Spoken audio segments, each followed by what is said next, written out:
같이 일어나서 하나님의 말씀 같이 봉독하도록 하겠습니다. 에스더서 7장 9절과 10절 그리고 8장 1절에서 9절까지 같이 한 목소리로 봉독하도록 하겠습니다. 우리 서로를 향해서 예수님 때문에 행복하세요. 그리고 내일도 뵙겠습니다 라고 인사합니다. 예수님 때문에 행복하세요. 내일 새벽에도 또 뵙겠습니다. 꼭 한 번만 인사하셔요. 3번 이상 하시라니까. 그냥 거의 모든 드라마나 영화를 보게 되면요, 전체 줄거리는 아니다 할더라도 항상 나오는 대목 중에 하나가 권선징악이라고 할 수가 있습니다. 모든 드라마, 모든 영화에 그런 것이 등장을 해요. 근데 시대가 좀 바뀌다 보니까 이 권선징악이 뚜렷하지 않는 드라마나 영화가 등장하기도 합니다. 착한 일은 권장하고 악한 일은 징계한다라고 하는 이 주제가 어떤 드라마나 이 영화에는 흐르지 않는 게 있어요. 악한 살인을 일삼는 자가 누군가를 만나서 잠시 어떤 어려움을 당하는 사람을 돕는 거예요. 이 사람은 착한 사람인가요? 나쁜 사람인가요? 헷갈려요. 이 시대가 그런 시대입니다. 드라마나 영화는 반드시 시대를 반영하게 되어 있거든요. 이 시대가 악이 뭔지 선이 뭔지 구별이 잘 안 되는 시대가 되어 있어요. 우리가 살아가는 시대가 하나님은 악을 싫어하고 하나님은 죄를 싫어하시는데 그 죄와 악을 구별해낼 수 있는 그러한 명확함이 없는, 기준이 없는 것 같은 그러한 시대가 우리가 살아가고 있는 시대라고 할 수가 있습니다. 하지만 권선징악은 여전히 진행되고 있습니다. 왜 그럴까요? 우리 하나님이 살아계시기 때문이에요. 우리 하나님은 악과 죄를 싫어하십니다. 비록 믿지 않는 사람들이라 하더라도 선하게 이 사회에 이바지하려고 하는 것이 있다고 한다면 그것이 잘 되도록 하나님께서 인도해 가신다는 것이죠. 하나님이 살아계시기 때문인 것입니다. 하지만 우리가 살다 보면 이 땅의 시간적 관점으로 보게 되면 악이나 죄가 영원할 것 같아 보일 때가 있어요. 더 부흥할 때 같아 보일 때가 있다는 거예요. 그리고 실제로 그런 사람들이 정말 잘 먹고 잘 살다가 때가 되면 우리처럼 늙어서 죽어요. 심지어 그런 사람들은 제가 보면 병도 안 들더라고요. 돈이 많아서 빨리빨리 치료해서 병이 안 드는 건지는 모르겠는데 그냥 그렇게 잘 살다가 죽어요. 정말 열심히 나라와 누군가를 위해서 헌신하며 살던 사람은 비참하게 죽는 경우가 정말 많더라는 거예요. 이 비교를 해보면요. 그래서 우리의 관점, 이 세상 땅의 시간적 관점으로 보게 되면 이 죄와 악이 더 부흥하고 더 잘 되는 것 같아 보인다는 겁니다. 하지만 하늘의 관점이라고 할 수 있을 영원이라고 하는 시간의 관점으로 딱 바라보게 되면 반드시 하나님은 악에 대해서, 죄에 대해서 그 대가를 치르게 하신다라는 것을 볼 수가 있어요. 그 첫 번째가 뭐죠? 사람은 반드시 죽습니다. 아무리 잘 살아도 반드시 죽게 되어 있어요. 그 다음에 하나님의 심판대에 딱 서게 되는 거죠. 두 번째, 이제 영원한 지옥으로 가는 그 징계를 받게 된다라는 것입니다. 이런 관점으로 볼 때 죄와 악에 대해 대가를 치르게 하시는 하나님의 관점으로 볼 때 하나님은 반드시 주어진 모든 상황에서 내가 바라는 대로 진행은 안 되지만 하나님이 바라시고 계획하신 대로 죄에 대해서 반드시 악에 대해서 그 대가를 치르게 하신다는 것을 오늘 말씀을 통해서도 우리가 볼 수가 있습니다. 하만이 어제의 말씀에 친구와 그의 아내 세레스를 통해서 무슨 말을 듣습니까? 너 죽을 거야. 모르드게를 죽이자고 함께 입을 모았던 사람들이 어느 순간 네가 모르드게에 의해 죽임을 당할 거다 라고 하는 말을 듣습니다. 그 말을 듣고 왕과 함께 에스더가 베푼 두 번째 잔치에 이제 찝찝한 마음을 품고 이제 잔치에 참여를 하게 되는 거죠. 근데 하만은 몰랐죠. 이것이 자기가 이 땅에서 즐길 수 있는 마지막 만찬이 될 거라고는 전혀 예상도 못한 채 만찬에 참여합니다. 조금은 찝찝함이 있지만, 그리고 이 두 번째 만찬은 에스더에게는 기회가 되는 거예요. 아무래도 왕 아하스웨르 왕은 음주 가물을 즐겼던 사람인 것 같아요. 그래서 에스더가 그걸 잘 아는 거죠. 그 앞에서 술을, 최고로 좋은 술을, 맛있는 음식을, 춤추는 사람들을, 어쩌면 에스더가 배꼽티를 입고 그 앞에서 막 이렇게 춤을 췄을지 모르겠어요.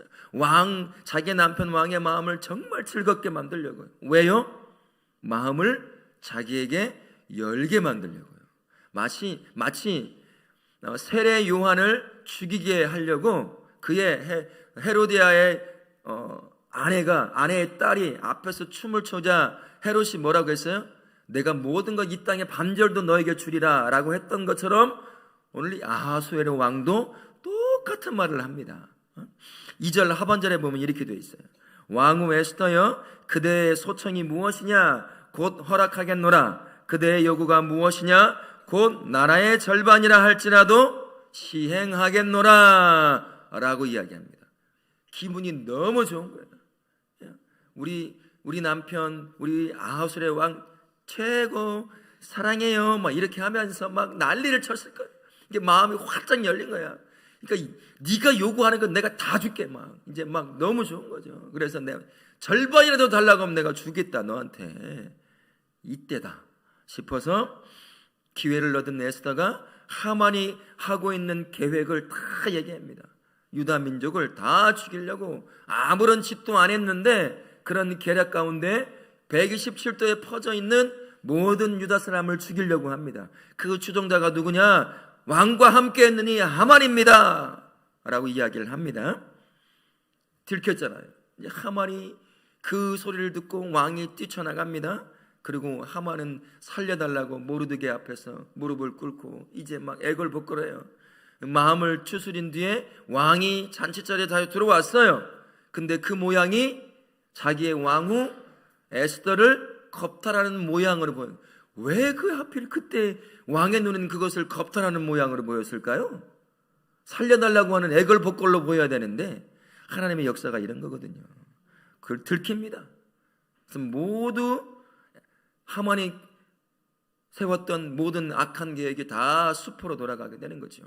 그래서 아달월 곧 12월 13일이라고 하는 모든 유다 백성을 죽이고자 하는 그날이 죽음의 날이 되는 것이 아니라 이제는 생명의 날로, 살려내는 날로 뒤바꿔집니다. 우리 하나님 바로 이런 하나님이십니다. 사람은 할 수 없는 일을 그 뒤편에서, 보이지 않는 편에서 뒤바꿔 놓는 하나님, 역전시키는 하나님이 저와 우리가 믿는 하나님이라고 할 수가 있는 것이죠. 우리 하나님은요, 모든 유다인이 처했던 죽음을 생명으로 역전시켜 놓으신 하나님이십니다. 하만이 꿈꾸었던 그 악한 계략을 다 드러나게 하는 것입니다. 하만이 했던 철저한 그 계략이 우리 하나님이 함께하는 에스더의 계획을 넘어설 수가 없었던 겁니다. 왜요? 그 계획 가운데 함께하는 하나님, 그 하나님은 자신의 백성을 살려내고자 하는 구원의 계획을 에스더라는 작은 여자 하나를 통해서 진행하고 있었기 때문입니다. 그 뒤에 하나님이 계셨기 때문에 하만이 아무리 철저한 계획을 짠다 할지라도 그 계획을 이겨낼 수가 없었던 거예요. 다 드러나게 됩니다.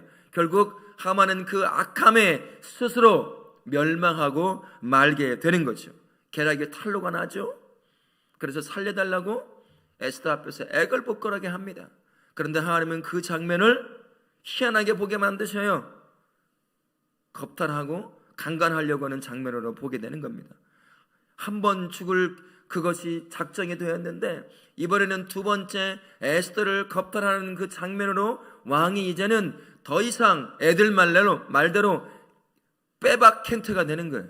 이제는 완전히 죽일 수밖에 없는 상황이 만들어지게 되는 겁니다. 하만은 완전히 멸망하게 되는 것이죠. 완벽한 죽음의 길로 갈 수밖에 없는 사람, 하만이 됩니다. 우리 하나님이 이렇게 역전시키시는 하나님인 줄로 믿습니다. 하만은요, 자기에게 주어진 권력을 가지고 하나님의 백성을 몰살시킬 수 있을 거라는 확신 가운데 있었습니다. 그리고 그가 가진 권력으로 그 일을 진행을 시키죠. 하지만 우리 하나님이 함께하는 하나님의 백성은 절대로 죽일 수가 없습니다. 하만이 믿고 의지했던 그 권력이 되려 역전이 되어서 하만 자신을 죽이는 그런 권력으로 다가오게 됩니다. 그렇게 우리 하나님은 자신의 백성을 구원하기 위해서 뭐든지 역전시킬 수 있는 분이라는 것을 기억하시길 바랍니다. 하만은 자신과 함께하는 사람들의 지혜를 가지고 유다 백성, 하나님의 백성을 다 죽일 수 있을 거라고 확신하고 그 계획을 세밀하게 짜 내려갔던 사람입니다. 하지만 보이지 않는 하나님의 지혜를 절대로 이길 수가 없었습니다. 그 지혜로 만들어놓은 함정이 결국은 누구를 죽이는 함정이 될까요? 하만 자신을 죽이는 함정이 됩니다. 우리 하나님이 이렇게 역전시키는 분이라는 것을 기억하실 수 있기를 바라겠습니다. 유다인에게는 죽음을 다시 생명으로 역전시키셨습니다. 하만은 그의 생명이 죽음이라고 하는 삶으로 역전시켜 놓으신 것이에요. 악과 죄에 대해서 우리 하나님은 반드시 그 대가를 치르게 하시는 것입니다. 우리 하나님이요, 그렇게 역전시키는 하나님이신 줄로 믿습니다. 우리가 사는 세상이 가지고 있는 힘과 지혜가 하나님보다, 보이지 않는 하나님보다 더 강력하게 우리를 휘감고 있는 것처럼 보일 수가 있습니다. 하지만 세상이 가지고 있는 힘과 그 지혜에 결코 하나님을 이길 수가 없습니다. 하나님의 백성도 이길 수가 없습니다. 하나님께서 권력을 만드시고 하나님께서 지혜를 만드셨습니다. 그리고 사람들에게 세상에 잘 통치하라고 그 권력과 지혜를 부여하신 분이 하나님이십니다. 부여받은 피조물 인간들이 아무리 큰 권력을 가진들, 아무리 거대한 지혜를 가진들, 부유한 창조주 하나님을 이겨낼 수 있을까요? 절대로 이겨낼 수 없습니다. 그 하나님을 이겨낼 수가 없는 거죠.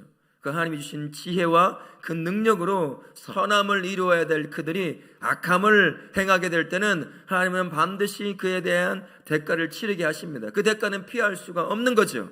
그래서 우리 하나님, 그 힘과 권력과 지혜를 보유하신 창조주 하나님을 결코 이길 수도 없을 뿐만 아니라 그와 함께하는 하나님의 백성도 이길 수 없음을 믿습니다. 우리가 내가 세워진 세상 앞에 보이지 않는 하나님의 보이는 역사가 일어나는 그 삶을 살다가 만나는 문제가 있다 하더라도 당장은 나에게 어려움을 줄 수도 있습니다만, 그러나 내 뒤에 계시는 역전의 하나님은 이길 수 없다는 사실을 기억하며 사실 수 있기를 바라겠습니다. 뿐만 아니라 우리 하나님, 역전시키시는 하나님은 모든 것을 다시 회복시키기도 하시는 하나님이라는 것을 우리가 알 수가 있습니다. 8장 1절부터 17절까지 본문에 그 내용이 담겨져 있습니다. 하만에게 속했던 모든 것들을요, 에스더와 모르드게 하나님께서 다 주시는 것을 볼 수 있습니다. 아하수엘의 왕을 통해서 하만의 자랑거리였던 모든 것들을 다 에스더에게 맡깁니다. 그리고 에스더는 그것을 가지고 삼촌 모르드에게 다 관리하도록 맡겨요. 우리 하나님께서 이렇게 하십니다. 하만의 자랑거리가 이제는 에스더와 모르드게의 자랑거리로 덤으로 그의 인생에 주시는 것을 볼 수가 있어요. 우리 하나님이 이렇게 회복을 시켜내는 줄로 믿습니다. 죽음을 상징했던 왕의 절대 반지, 이제는 무슨 반지로 바뀔까요? 살려내는 절대 반지로 바뀌게 됩니다. 하만에게 그 반지가 들려졌을 때는 127도에 퍼져 있는 유다의 백성들을 죽이는 조서를 쓰는데, 누구도 변개할 수 없는 조서를 뜨는데 인장 반지로 쓰여졌습니다. 누구도, 왕조차도 일단 자기의 도장이 찍히면 어떻게 할 수가 없는데요. 참 희한한 나라지 아닙니까? 왕은 마음대로 누구도 죽일 수 있는 시대예요. 근데 자기의 인장 반지가 찍힌 조서는 바꿀 수 없는 거예요. 뭐든지 다 할 수 있을 것 같은데 참 희한한 때에 살고 있는 거죠.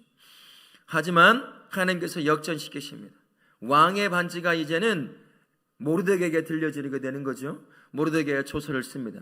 그 조서에 왕의 인장 반지를 딱 찍는 순간 이제는 죽음의 조서가 어떤 조서로 바뀝니까? 살려내는 조서로 바뀌는 거예요. 왕의 절대 반지가 죽음의 반지가 아니라 이제는 살려내는 반지가 되는 것입니다. 좋은 127도에 퍼져 있는 유다 백성이 이제는 죽음이 아닌 생명을 누리게 되는 그러한 상태가 되어버리고 마는 것이죠. 아마 처음에 에스더와 모르드게, 그리고 유다 백성들은 다 끝났다고 생각했을 줄도 모르겠습니다. 이제는 우리가 다 죽었구나. 하지만 비록 두려움에 앞서지만 내 뒤에 계시는 보이지 않는 하나님이 행하실 보이는 역사를 인내함으로 기다리고 있으면 그 삶은 역전의 삶을 경험하게 될 겁니다. 그리고 실제로 역전의 삶을 경험합니다. 회복의 삶을 경험하게 되는 역사가 온 유다 백성에게 일어나게 되는 것이지요. 우리 삶도 다르지 않아요. 우리 하나님 보이지 않아요. 내가 살아가는 삶 가운데 볼 수가 없습니다. 세상에 그 힘과 권력과 지혜가 너무나 강한 나머지 우리 하나님이 안 계시는 것처럼 내 삶에 그렇게 드러날 때가 있습니다. 하지만 내 때가 아니라 우리 하나님의 때가 딱 되잖아요. 어떤 일이 발생합니까? 모든 상황이 역전이 일어나는 상황이 됩니다. 비록 내가 몸을 갖고 사는 동안 고통과 아픔, 남들만큼의 누림을 못 누리고 살지도 모르겠어요. 하지만 이 몸을 벗는 그 순간 우리 삶 완전한 역전을 경험하게 되는 거예요. 몸을 입고 살아가는 동안엔 나를 조롱하고 힘들게 하고 내가 누릴 수 없는 것들을 누리고 살아가는 그런 사람들을 보며 가슴 아파하는 일들이 있었겠지만, 그러나 마지막 때가 되면 모든 성도가 역전의 하나님을 경험하게 되는 겁니다. 그 이유가 바로 이거예요. 우리의 인생을 영원한 죽음에서 영원한 생명으로 역전시키셨던 예수님이 우리의 인생을 그렇게 만들어 놓으셨습니다. 영적인 역전이 우리의 실제적인 삶 가운데서도 역전시키는 것입니다. 내가 죽어서만 천국 가는 게 아니에요. 우리 하나님이 나와 동행하면서 내가 살아가는 삶의 걸음걸음마다 내가 당하고 있는 억울함, 내가 당하고 있는 아픔과 고통을 내 때가 아니지만 하나님의 때가 되면 하나하나 바꾸어 놓으시고 역전시켜 놓으시는 것입니다. 우리는 믿음을 가지고 인내를 가지고 내가 세워진 삶의 현장에서 크고 작은 그 하나님의 보이는 역사를 살아내면 그 가운데 하나님의 때가 되면 우리의 삶을 역전시켜 놓으실 줄로 믿습니다. 우리 것을 놓쳤던 모든 것들을 회복시켜 낼 줄로 믿습니다. 그러니 오늘 또다시 파송될 여러분의 삶의 현장에서 무엇을 기대하며 살아야 되겠습니까? 내 삶에 일어나는 일들에 역전시키실 하나님을 기대하실 수 있길 바랍니다. 내 삶에 무너진 것을 다시 회복시키실 하나님을 기대하며 사실 수 있기를 예수님의 이름으로 축원합니다. 아멘.